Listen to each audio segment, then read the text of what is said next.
कुछ खास उदाहरण जो मैंने दिया है, आप कहेंगे कि बहुत कम महत्व का है। सत्य है, ये सत्य बात है, यही है जो उन्हें इतना हमदर्द और बेचैन बना देता है। वे इस बात को नहीं दिखाते हैं कि कोई भी सीधी विकृति सच्चाई की प्रचारक उद्देश्यों में ऐसे प्रयासों के विरुद्ध में थोड़ा सा दिमाग खपाकर पाठक को अपने आप को संभाल सकता है। वो जो कहते हैं साफ रूप से दर्शाता है व्याप्त लापरवाही सत्यनिष्ठा के बारे में। हर स्तंभ का भेदन करते हुए, रेंगते हुए, सबसे तुच्छ समाचार के विषय पर धब्बा डालते हुए और धुंधला करते हुए सच और कल्पना के बीच की सीमा को पैदा करते हुए एक सामान्य माहौल व्यंग और अविश्वास का होता है। वह जो अविश्वासी है वह अधिक भी अविश्वासी भी होता है। अगर एक आम मामले को सही रूप से नहीं दिखाया जा सकता है तो कैसे हम साक्षात्कार लेने वाला व्यक्ति एक उपन्यास कारक की बातों को विकृत करता है जिसे हम सब ने देखा है। क्या वह करता होगा विदेशी राजनेताओं के साथ जिन्हें हम कभी नहीं देखे हैं? अगर अखबार वह कर सकते हैं, फॉल्स एक्सक्यूजेस, गर्बलिंग, इमरेसी, rehearsal of the fact, random इनमेशन, मिरेकल मैगरिंग और फ्लैट संप्रेषण, वैसे मामलों में जहां तक इस तरह की विकृतियां किसी के फायदे के लिए नहीं होती है, क्या हम सोच सकते हैं उन मामलों जहां निहित उद्देश्य जुड़ा हुआ होता है?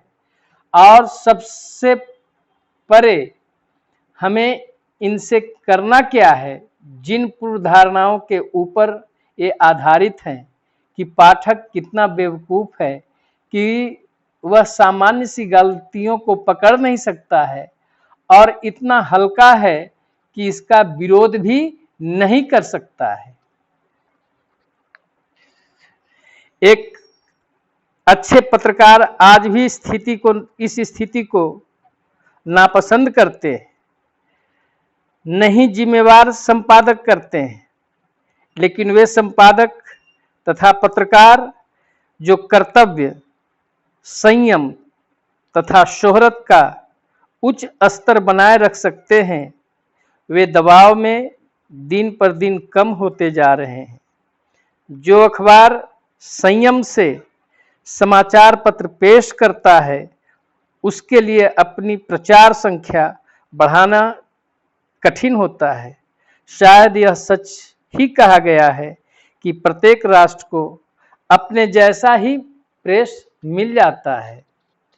पर मान लो कि पाठक सच्चाई और सही का ख्याल रखता है, तो क्या वह अपनी कुशाग्रता से घृणा करने वाले को नापसंद करता है? क्या वह यह सच जानना चाहता है कि क्या कहा और किया क्या गया, उसे कौन से कदम उठाने चाहिए? कैसे वह उन तथ्यों को जानेगा जिन्हें रोका गया या जो तोड़ मरोड़ तथा व्यर्थता के पहाड़ तले दबा दिए गए? वह कैसे अपनी इच्छा शक्ति को महसूस करवा पाएगा? क्या वह क्रोधित पत्र लिखा करेगा या रोज पैसे को अलग अलग माध्यमों से लगाएगा? यदि ऐसा वह करेगा तो कोई देखेगा भी, वे ध्यान अवश्य देंगे, पर तब जब वह पर्याप्त संख्या में प्रतिरोध करेगा। लेकिन उसका पैसा तो एक मामूली हथियार है जिससे निहित स्वार्थों से नहीं लड़ा जा सकता, जो बड़े बड़े समूहों के एकत्र धन का विरोध नहीं कर सकता, उसकी असहायता, प्रेस की आजादी, क्या पाठक आजाद हैं? साधारण आदमी का संसद में वोट है, उसका एक संसदीय प्रतिनिधि है जिसे वह ढकिया सकता है, घेर सकता है और सत्ता में उसकी कार्यविधि तय करता है। अगर वह प्रजातंत्र की मशीनरी का इस्तेमाल करना चाहता है तो वह संसद में प्रश्न पूछवा सकता है, नहीं तो वह एक सरकार ध्वस्त कर दूसरी खड़ी कर सकता है। लेकिन ऐसी कोई मशीनरी नहीं है जिससे वह जनमत को मरोड़ने वालों को नियंत्रित कर सके। अर्थात यहाँ पर जो है प्रेस की बात हो रही है, मतलब कि एक जनप्रतिनिधि उसके अनुसार अगर काम नहीं करता है तो अगली बार उसको पराजित कर सकता है।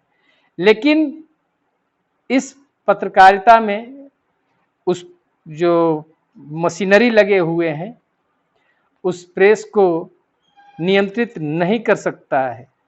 उसके लिए उसका एकमात्र साधन एक पेनी, ब्रिटिश मुद्रा है, एक पेनी प्रतिदिन है और उसकी देसी बुद्धि और इच्छा शक्ति है। संकट के समय अखबार जो है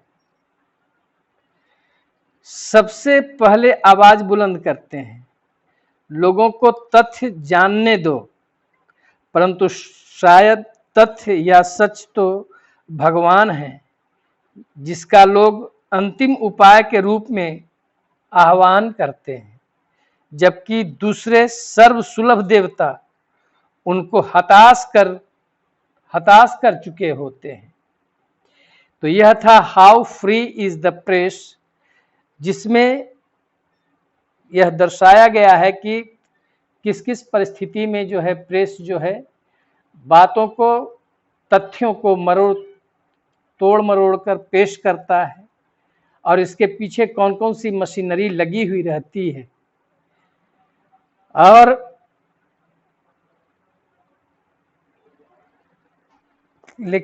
कोई ऐसा तंत्र नहीं है जिसके द्वारा वह अपने विचारों को तोड़ मरोड़ करने वाले तंत्र को वह नियंत्रित कर सकता है। इसके लिए उसका एकमात्र संसाधन उसका पैसा, पेनी ही उसका सब कुछ है और उसमें निहित समझदारी और इच्छा शक्ति होती है। और जब आपातकाल की स्थिति आती है तो आपातकाल में अखबार सबसे पहले हल्ला करना शुरू कर देता है कि लोगों की बात उठने दो, लोगों की जो सच बात है उसको जगने दो। यह एक दिखावा मात्र होता है, वास्तविकता वैसे उसका मिस रिपोर्टिंग करना ही है, जिससे कि वह अपने शब्दों के जाल में आम जनता को फंसाने का काम करती है। इसी मिस रिपोर्टिंग पर डॉर्थी एल सेयर्स जो हैं, इन्होंने अपना जो सोच और अनुभव के आधार पर जो उन्होंने देखा है इसको प्रस्तुत करने का प्रयास किया है। धन्यवाद।